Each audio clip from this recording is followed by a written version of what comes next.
వరకు సిమెంట్ ఏమన్నా వాడారా దీని వరకు? ఇక్కడ సిమెంట్ అసలు సిమెంట్ వాడలేదు. కాదు, మరి ఇదేంటి మేడం?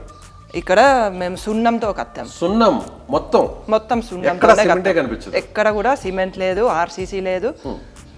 అలా నచురల్ గా అంత కత్తేసాం. 100 ఏళ్ల కిందట ఎలాంటి మెటీరియల్ వాడారో ఎగ్జాక్ట్ గా అదే వాడారు.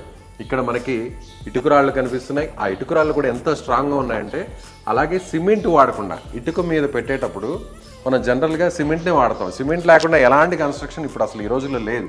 కానీ సున్నం పాతకాలంలో సిమెంటు లేని సమయంలో ఈ సున్నాన్ని వాడి ఇళ్లను కట్టేవారు.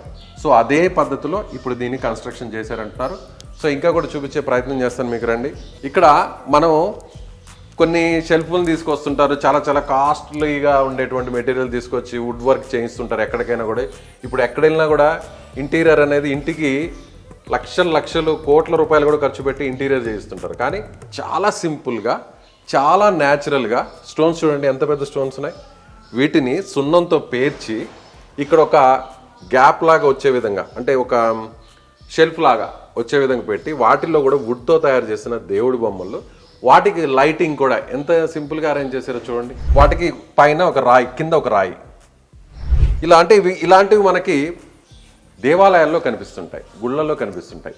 ఇలాంటి డిజైన్ అంటే పూర్వకాలంలో ఇలాంటి డిజైన్తో కట్టేవారు.